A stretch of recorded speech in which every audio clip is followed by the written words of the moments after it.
Elle ne m'a pas embrassé pour me dire au revoir. Pas même une tape à moitié convaincue sur l'épaule ou ce faux sourire qu'elle réserve aux mondanités. Elle a juste roulé sa valise de marque jusqu'à la porte, téléphone à la main, lunettes de soleil déjà sur le nez à l'intérieur, et a dit « Ne m'attends pas ». J'ai demandé « Es-tu sûr que les réunions clients nécessitent 4 jours ?» C'est laquelle a fait une pause, pas pour réfléchir. Non, cela aurait exigé du respect, mais pour afficher un sourire narquois. Ce sourire narquois théâtral et outrancier qu'elle utilise quand elle pense qu'elle est en train de gagner. Arrête d'être si émotif à propos de mon déplacement professionnel. Je ne suis pas ta propriété, a-t-elle dit comme si elle lisait le manuel d'une influenceuse TikTok sur la manipulation psychologique de son mari. Je n'ai pas discuté. Je n'ai même pas scié, j'ai juste répondu, noté. Elle est partie. C'est à cet instant précis que quelque chose s'est brisé, mais pas de la manière dont elle s'y attendait. Pas de cris, pas de crise de nerfs, pas de supplication pathétique ni d'aller-retour dans la pièce comme un mari de sitcom.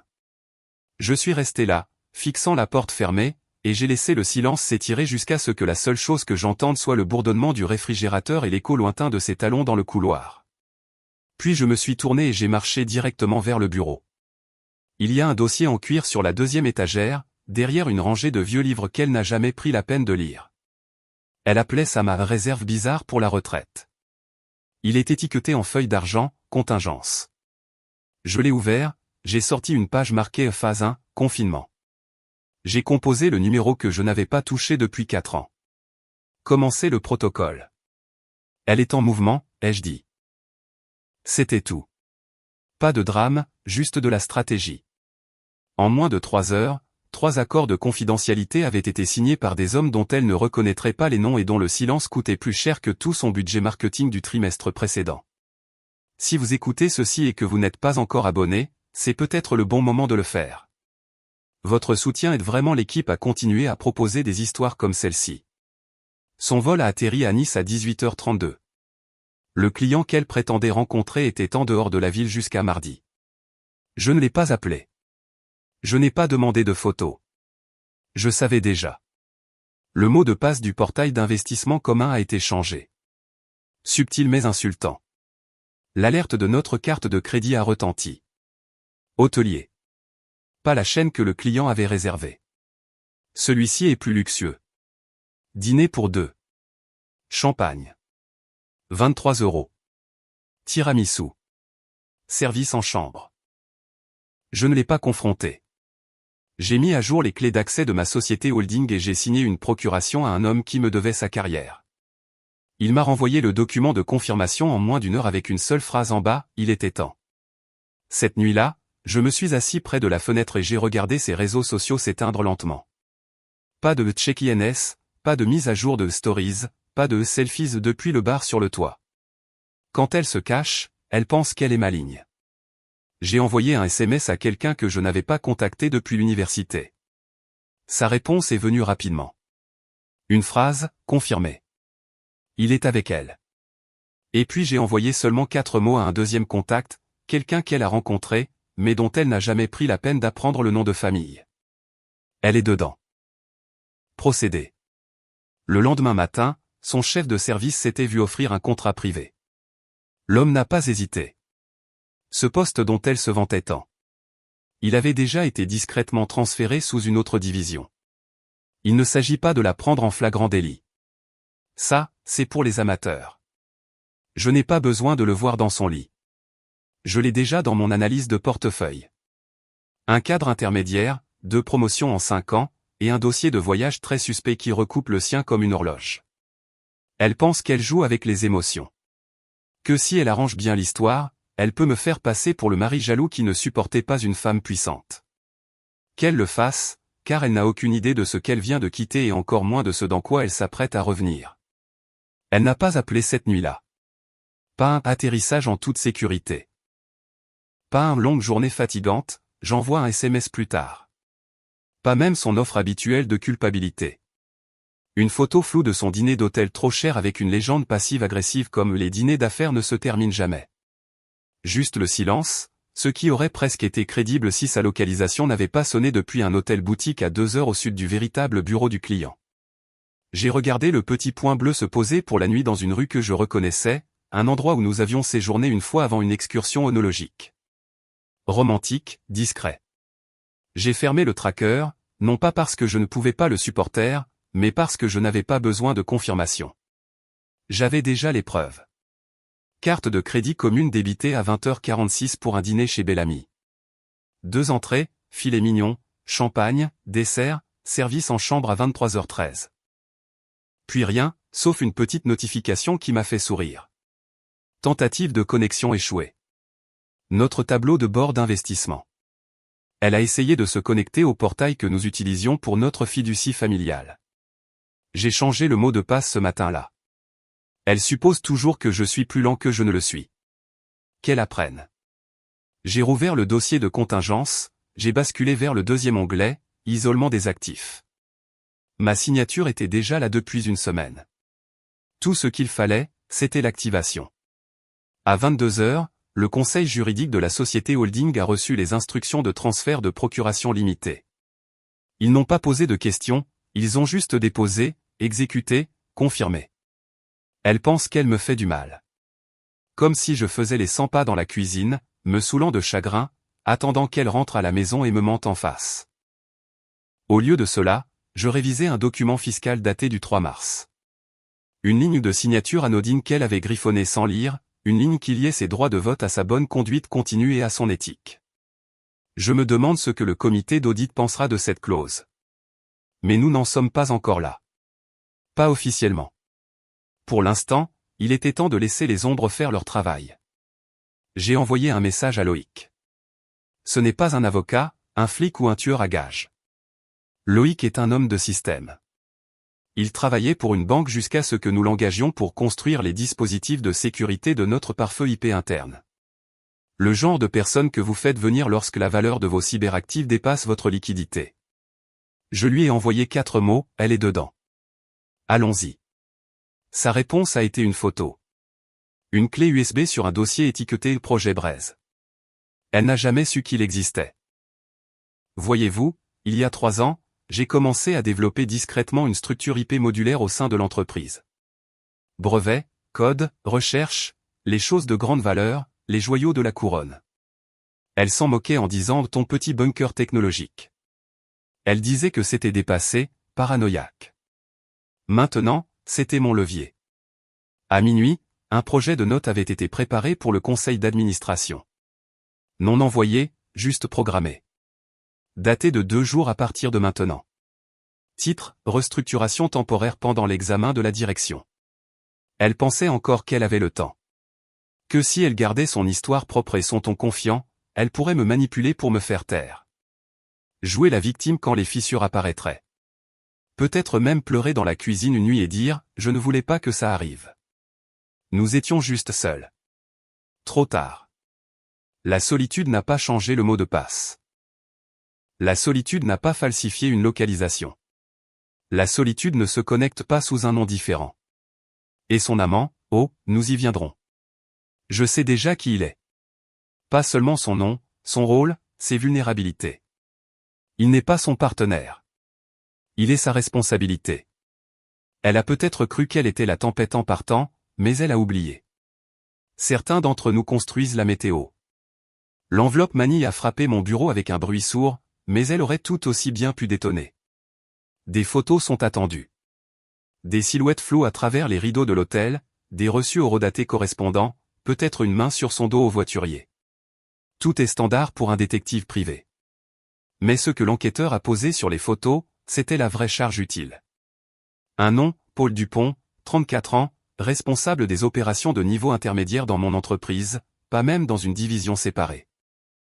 Il travaille 2 étages en dessous de mon bureau, a assisté à 3 de nos sessions de planification stratégique, m'a un jour demandé des conseils sur un programme de MBA. Nous nous sommes serrés la main. Je lui ai dit de rester ambitieux. Elle l'a rencontré lors d'un séminaire de team building il y a 6 mois. Un que j'ai manqué parce que j'étais en train de renégocier nos contrats fournisseurs. Drôle, je me souviens qu'elle est rentrée chez elle exceptionnellement enjouée ce week-end-là, affirmant que les exercices de confiance avaient enfin donné à son équipe le sentiment d'être une famille. Apparemment, elle a pris la partie confiance tout à fait au pied de la lettre. J'ai feuilleté le rapport. Dîner à Saint-Émilion, un week-end réservé sous le remboursement de l'entreprise pour un séminaire de mentorat. Une photo la montrait riant en peignoir sur la terrasse d'une suite de complexes hôteliers. Il est torse nu, tenant deux mimosas. J'en avais assez vu. La trahison n'était pas seulement personnelle. Elle était stratégique. Paul travaille sous la supervision de son père. Pas en nom, mais en influence. Son père siège au conseil consultatif. Depuis des années. Officiellement, il est à la retraite, mais officieusement, il est l'ombre qui a façonné nos décisions d'embauche, nos partenariats, même les damnés stylos que nous stockions dans les salles de conférence. Alors, j'ai commencé à creuser. Pas dans Paul. J'avais déjà ce qu'il me fallait, mais dans la chronologie. J'ai sorti mes archives, emails, invitations à des réunions, mémos RH. J'ai cherché le nom de Paul, puis j'ai affiné par mois. Embauché le 7 juillet, 2 semaines après le voyage de golf de son père à Bordeaux, juste à côté de l'endroit où cette photo du complexe a été prise. J'ai cherché à nouveau, cette fois en filtrant les champs BCC et les messages transférés. J'ai trouvé une poignée de mises à jour internes. Elle avait contacté quelqu'un hors dossier. Masqué, mais pas bien. L'une d'elles était acheminée via son email personnel. Devinez de quelle adresse IP la connexion provenait? Le ranch de son père. Alors, mettons les choses au clair. Elle rencontre Paul. Son père rencontre Paul. Paul est rapidement intégré à l'entreprise. Puis elle attire Paul dans un séminaire, le présente comme du mentorat, et leur réserve une suite partagée sous un code budgétaire d'équipe. Ce n'était pas de l'infidélité. C'était de l'infiltration. Et cela a changé quelque chose en moi. Je n'étais plus brisé. Je n'étais même pas en colère. J'étais calculateur, car une fois que la trahison devient institutionnelle, elle devient un jeu d'échecs. Et je joue depuis plus longtemps que tous réunis. Cette nuit-là, j'ai ouvert le lecteur sécurisé où je stocke les brouillons de conformité.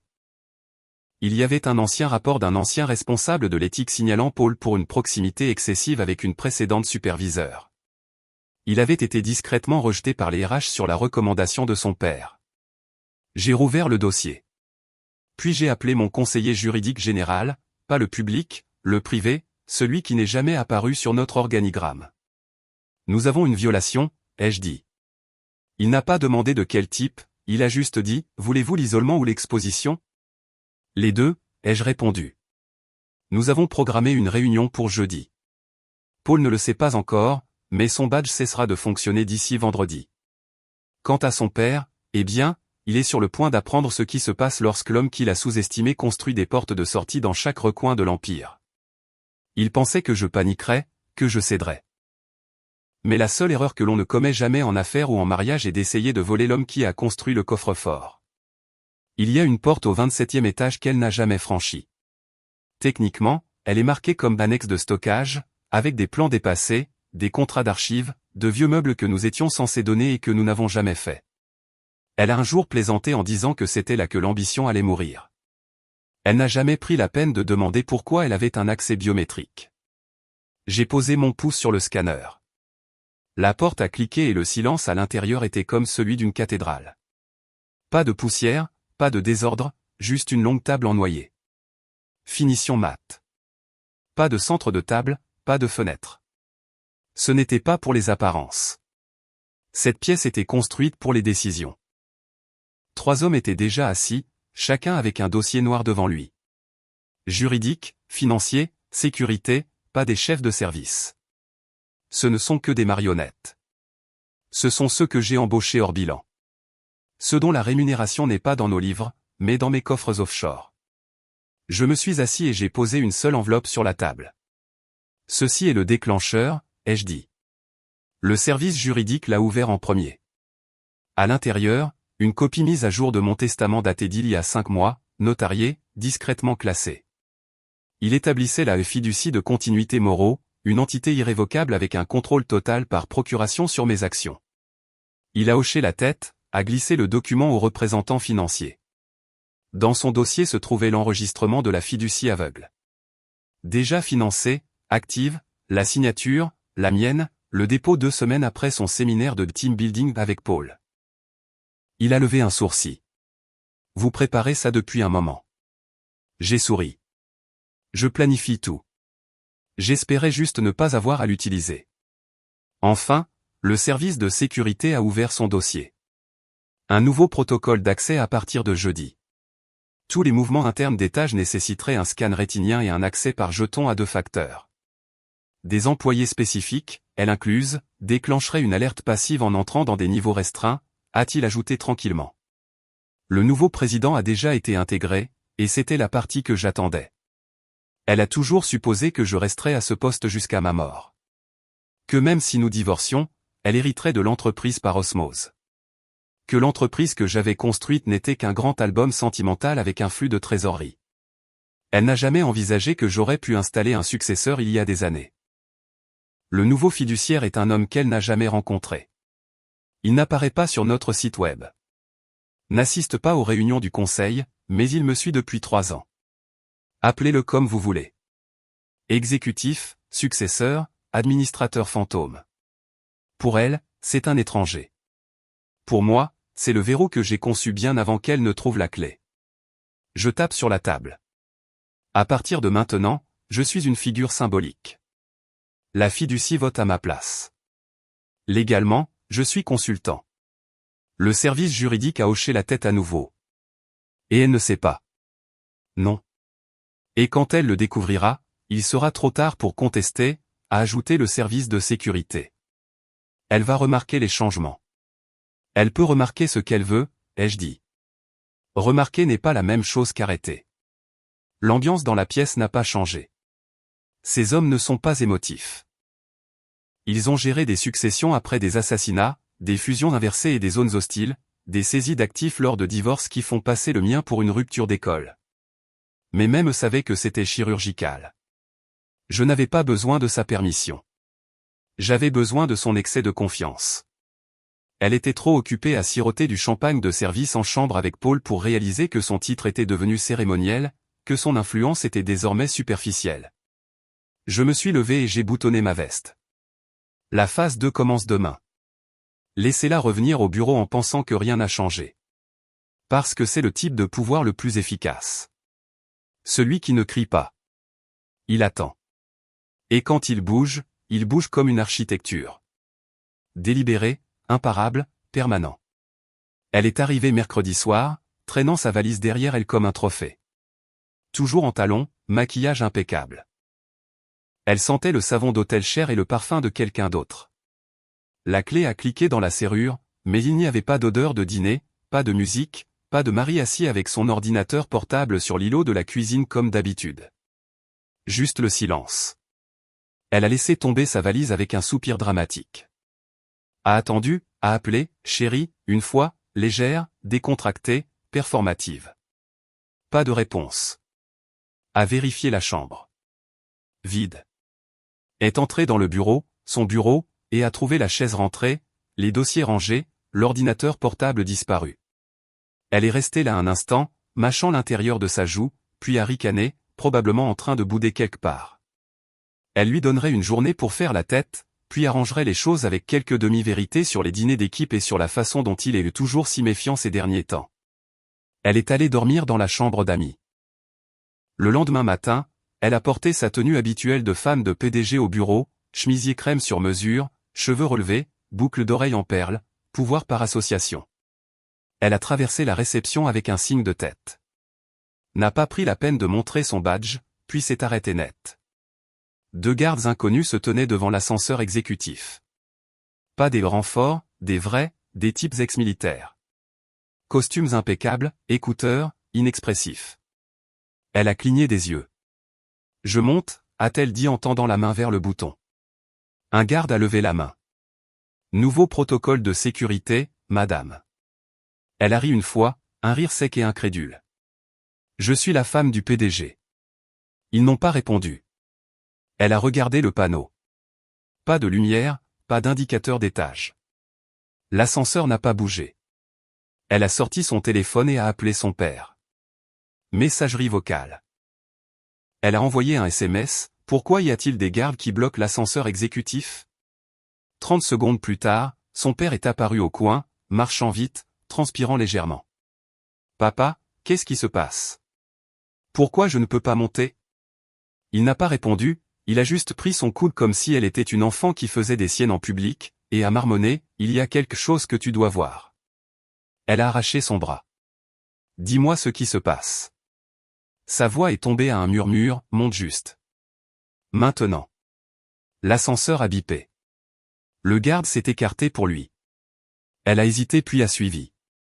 En montant, elle a remarqué que sa carte magnétique attachée à son sac n'était pas scannée, seulement la sienne. Quelque chose n'allait pas. Elle pouvait le sentir maintenant. Pas un cri, pas une panique, mais ce faible bruit statique interne qui bourdonne quand un système commence à vous rejeter. Quand ils ont atteint le 27e étage, les portes se sont ouvertes sur un hall qui semblait modifié. Nouvelles moquettes, nouvelles œuvres d'art. Même le bureau de la réceptionniste avait disparu. Son père a essayé de la pousser en avant. « Attendez » a-t-elle claqué. « Où est tout le monde ? Où est mon mari ?» Il n'a pas répondu. Il a juste ouvert la porte de la salle de conférence et s'est écarté. Elle est entrée et s'est figée. Non pas à cause de qui elle a vu, mais à cause de qui elle n'a pas vu. Son mari n'était pas là. Mais deux autres hommes l'étaient. L'un d'eux, d'âge moyen, cheveux argentés, yeux vifs, s'est levé quand elle est entrée. Il n'a pas souri, n'a pas offert son nom, a juste fait un geste vers le siège en face de lui. Elle a regardé son père. Qu'est-ce que c'est ? Il a évité son regard. L'homme a dit calmement, il y a eu une restructuration temporaire. Votre mari a pris un congé. J'ai été nommé fiduciaire par intérim de son siège. Fiduciaire, a-t-elle répété, le mot sonnant étranger dans sa bouche. Oui, a-t-il dit, comme indiqué dans la fiducie de continuité Moreau déposée il y a 6 mois, approuvée le trimestre dernier. Elle a ri, mais son rire n'a pas atteint ses yeux.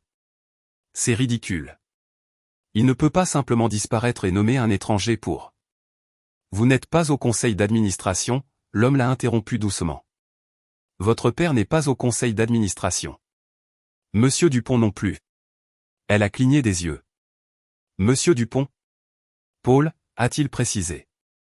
Votre associé junior. Il est en cours d'examen par le comité d'éthique.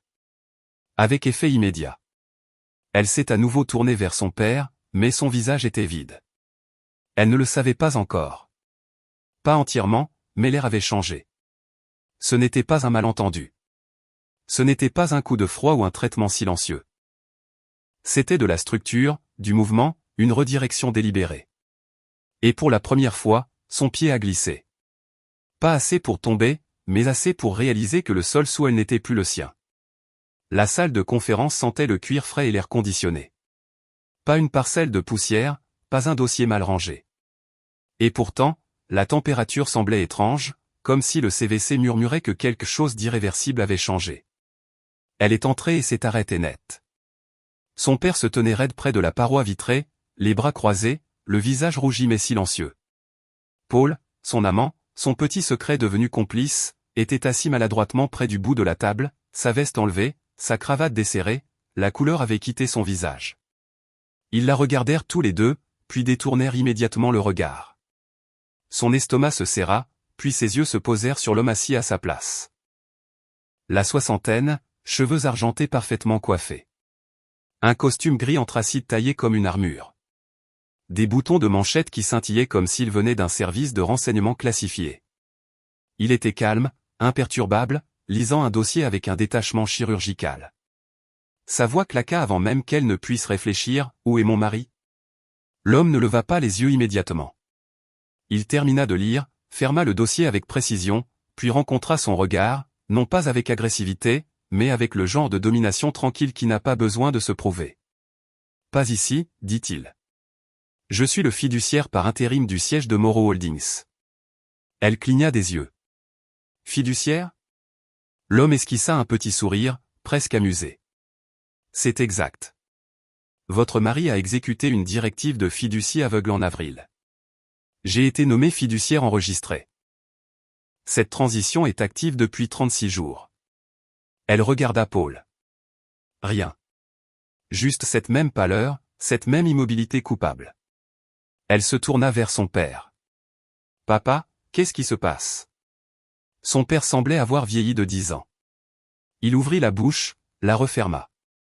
L'homme continua, avec désinvolture, le poste de conseiller de votre père a été supprimé lors du réalignement de mai. Vous auriez reçu un avis si vos autorisations avaient été actives. Elle se tourna à nouveau vers lui. Mes autorisations sont actives. Je suis au conseil d'administration. Mon nom figure sur tous les documents. Non, dit l'homme simplement, posant le dossier. Votre accès administratif était provisoire. Vos droits de vote étaient liés à votre bonne conduite matrimoniale et à votre conformité fiduciaire. Les deux ont été annulés la semaine dernière.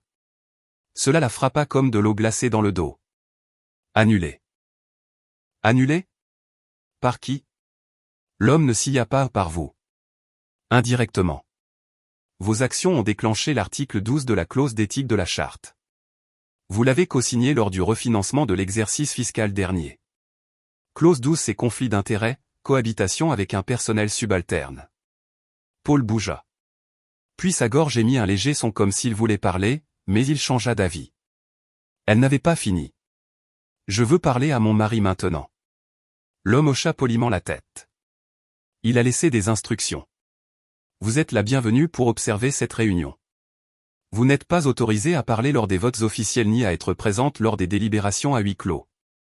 C'est mon entreprise, siffla-t-elle. L'homme tourna une page du dossier. Non, c'était la sienne. Maintenant, c'est celle de la fiducie, et je la représente. Elle s'avança. Réflexe. Instinct. Illusion. L'homme ne haussa pas la voix. Ne se leva pas. Il dit juste sans lever les yeux, la sécurité a pour instruction de ne pas intervenir à moins que vous ne tentiez de franchir des zones d'accès restreints. Je vous le déconseille. Son père s'assit lourdement sur la chaise la plus proche, se frottant la tempe. Paul n'osa pas la regarder, et elle, toujours dans ses talons aiguilles, toujours dans son chemisier en soie ajusté, toujours en train d'essayer de dominer la pièce par habitude, réalisa qu'elle était entrée dans quelque chose qui se déroulait bien avant qu'elle ne ferme sa valise. Le jeu n'était pas seulement truqué. Il était déjà terminé. Elle n'avait juste pas reçu le tableau de bord final avant maintenant. Son père brisa enfin le silence, sa voix tendue et cassante. Cela a dégénéré. Nous devons parler en privé. Mais l'homme à la tête de la table, plus âgé, mince, le genre de dirigeant qui a autrefois négocié des fusions dans des pays sans nom, leva la main.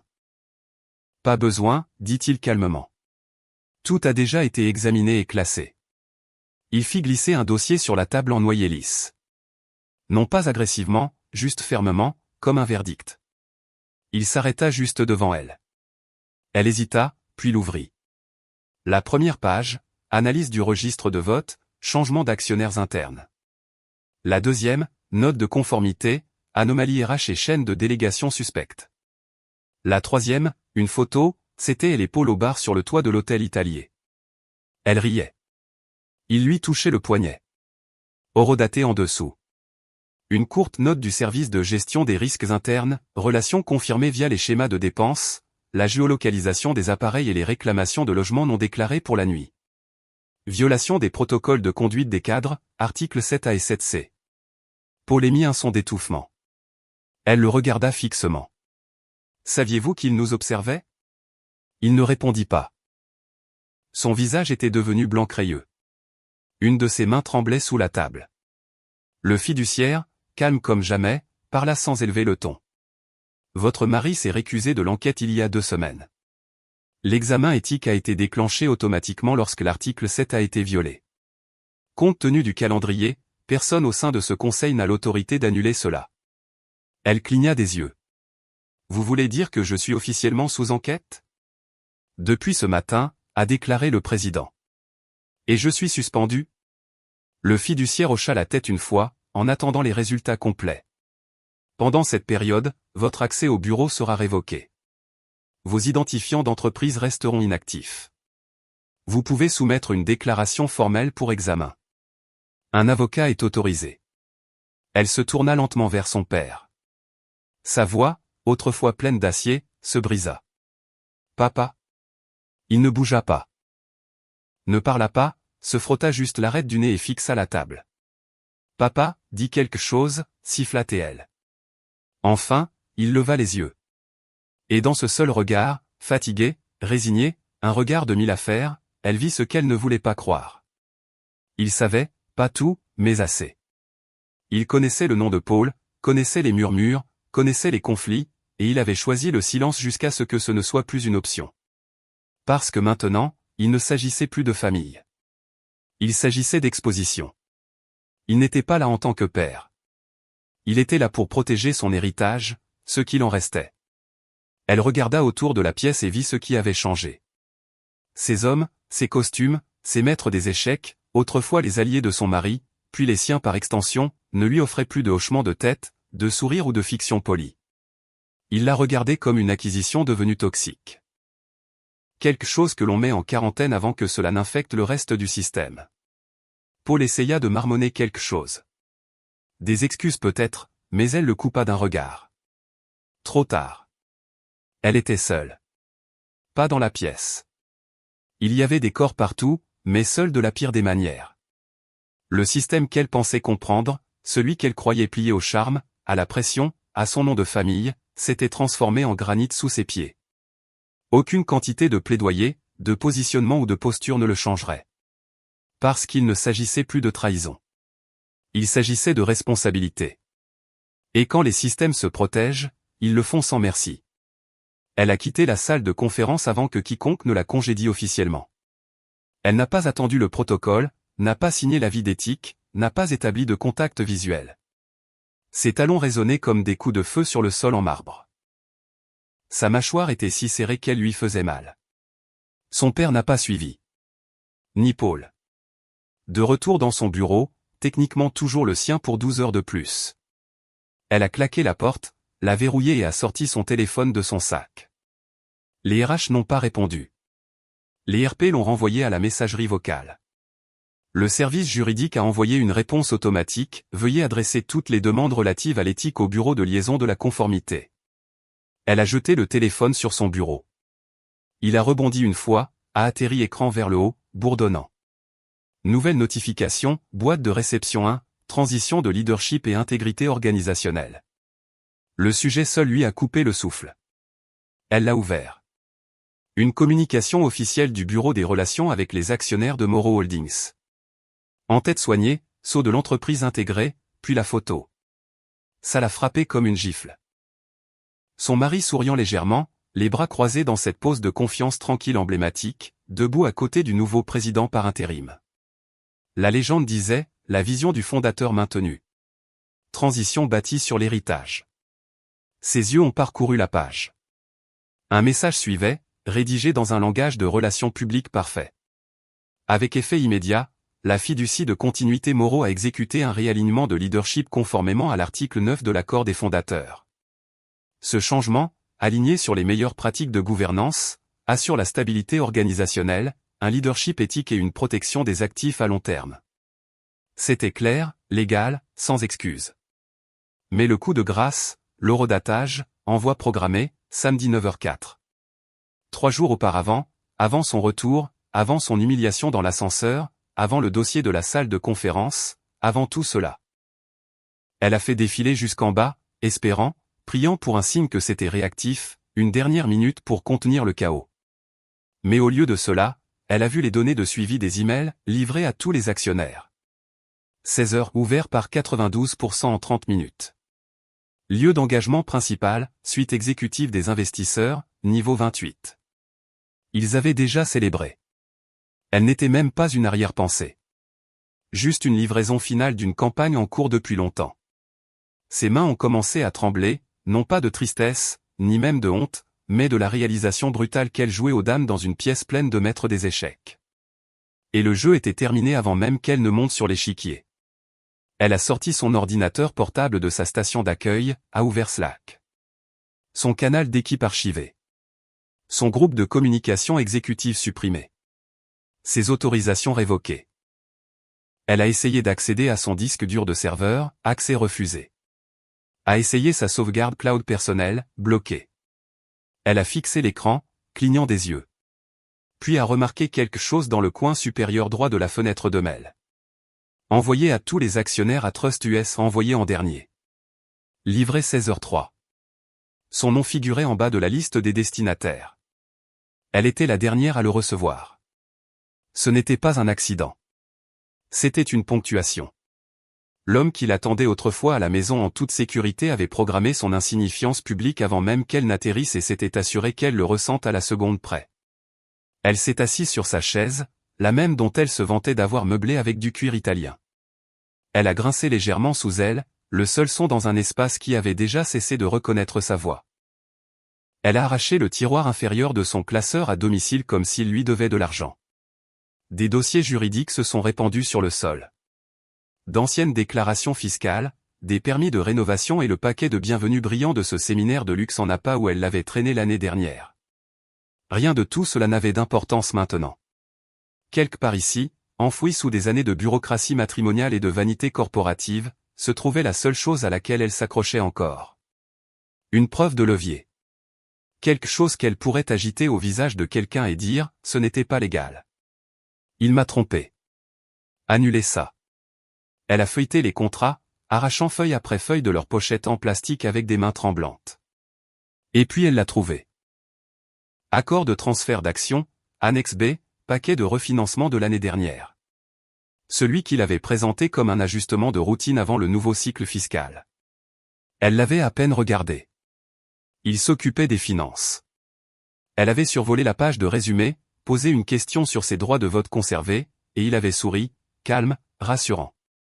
Ça met tout en place, avait-il dit. Rien ne change à moins que quelque chose de vraiment extrême ne se produise. Et elle, équilibrant un mimosa dans une main et une invitation au calendrier dans l'autre, avait signé. Maintenant, elle le voyait. Clause 6C, en petits caractères, nichée sous des sous-clauses sur les calendriers de dividendes et les droits des fondateurs. En cas de violation vérifiée de la fidélité matrimoniale ou du devoir fiduciaire, toutes les actions votantes transférées au conjoint reviendront immédiatement au fondateur. Cette clause est irrévocable, contraignante et non sujette à un appel discrétionnaire. Ses initiales, Nathalie, sa signature, tracée, datée, horodatée, notariée. Sa main a laissé tomber la page comme si elle brûlait. Elle a reculé et s'est assise sur le carrelage froid, les dossiers toujours ouverts à côté d'elle. Le silence dans la maison a soudainement semblé chirurgical, comme s'il avait attendu qu'elle découvre à quel point elle était profondément acculée. Ce n'était pas un piège hâtivement construit dans la rage. C'était une architecture en construction depuis des mois, des années. Elle s'était moquée de sa prudence, avait ri de ses dossiers de préparation aux catastrophes et de son obsession de la structure, l'avait qualifié de paranoïaque lorsqu'il utilisait un stockage crypté pour les documents du conseil d'administration, avait levé les yeux au ciel lorsqu'il avait doublement authentifié la connexion de leur planification successorale. Et pendant qu'elle était occupée à le traiter comme un presse-papier avec une alliance, il avait construit des dispositifs de sécurité, des déclencheurs, des fusibles juridiques, non pas pour se protéger du chaos aléatoire, mais pour se protéger d'elle. Elle a regardé le contrat, le cœur battant maintenant, non pas de peur, mais d'humiliation. Il savait, peut-être pas sa trahison exacte, pas le qui ou le quand, mais il l'avait anticipé. Non pas émotionnellement, mais légalement, stratégiquement, et elle lui avait remis les clés. Avec un stylo et un verre de jus d'orange dans l'autre main, elle a murmuré les mots avant de pouvoir les arrêter. Il a planifié ça. La réalisation l'a frappé comme une seconde trahison, mais cette fois, elle était l'architecte de son propre effondrement. Chaque pas qu'elle avait fait, chaque regard suffisant posé sur Paul dans un lit d'hôtel, chaque remarque condescendante sur le fait que son mari n'aurait jamais le courage de partir avait été permis parce qu'il n'avait pas besoin de la pourchasser avec des accusations. Il avait juste besoin qu'elle continue. Maintenant, les emails prenaient tout leur sens. Les communiqués de presse, le timing de la transition de leadership, la nomination du fiduciaire, tout cela était déjà classé. Et ce contrat, ce n'était pas un plan de secours. C'était le détonateur signé, scellé, livré par elle. Elle n'a pas dormi. Elle ne pouvait pas. Elle est restée assise sur le sol du salon toute la nuit, entourée de papiers. Contrat, capture d'écran, email, mémo, toutes ces armes désormais inutiles. Il l'a fixée comme des pierres tombales. À 6h43, elle s'est levée, a pris une douche, s'est habillée, non pas dans des tons neutres doux ou des chemisiers élégants, mais une robe de pouvoir noire, aux angles vifs, comme une armure. Parce que s'il voulait un spectacle, elle leur en donnerait un. Elle a conduit vite, s'est garée illégalement, a traversé la réception comme une tempête en talons. Les mêmes deux gardes se tenaient près de l'ascenseur. Ils n'ont pas bougé, n'ont pas hoché la tête, elle n'a pas ralenti. Cette fois, ils ne l'ont pas arrêtée. L'ascenseur a sonné et s'est ouvert, vide, attendant. Son reflet dans les portes miroirs ne ressemblait pas à une femme qui avait tout perdu. Cela ressemblait à une femme sur le point de tout reconquérir. Elle est sortie à l'étage exécutif pour trouver le couloir silencieux. Trop silencieux, pas d'assistant qui se promène, pas de téléphone qui sonne. La porte de la salle de conférence était entr'ouverte. À l'intérieur, son père était assis raidement près du fond. Paul à côté de lui, les mains sur les genoux, la jambe tremblant de manière incontrôlable. Aucun des deux ne la regardait. Elle est entrée. Et là, à la tête de la table, à sa place, était assis son mari, vivant, présent, réel, les mains jointes, les yeux calmes, la posture détendue, comme si c'était un jeudi ordinaire. Elle a ouvert la bouche. 1000 choses ont surgi. Accusations, menaces légales, quelque chose sur la rupture du contrat de mariage, peut-être même un dernier appel à la version de lui qu'elle pensait aimer encore. Mais avant qu'elle ne puisse parler, il a dit « Bienvenue de retour ». Pas de venin, pas de moquerie, juste une reconnaissance. Vous pouvez assister à la réunion d'aujourd'hui, a-t-il ajouté, désignant la rangée arrière où des chaises auxiliaires avaient été placées. Ensuite, calme, final. Vous n'avez pas de siège à cette table. Ses poumons se sont bloqués. C'était ça. Pas crier. Pas dramatique, juste la vérité. Elle s'est tournée vers son père. Rien. Paul, visiblement en sueur maintenant, la mâchoire serrée, les yeux fixés sur une tache dans le grain du bois. Elle s'est avancée, la porte s'est refermée derrière elle avec un léger sifflement hydraulique. La pièce n'a pas tressailli. Personne n'a levé les yeux parce que pour eux, elle n'était plus une participante. Elle était une spectatrice. Elle s'est déplacée lentement sur le côté de la pièce, a pris une chaise qui ne lui avait pas été offerte. Le fiduciaire est entré par une porte latérale, a hoché la tête à son mari et a commencé à lire un ordre du jour préparé. Mise à jour de la conformité, patrimoine, migration d'actifs, vote sur les nominations au conseil d'administration. Chaque mot sonnait comme un clou, non pas dans un cercueil, mais dans une porte qu'elle n'ouvrirait plus jamais.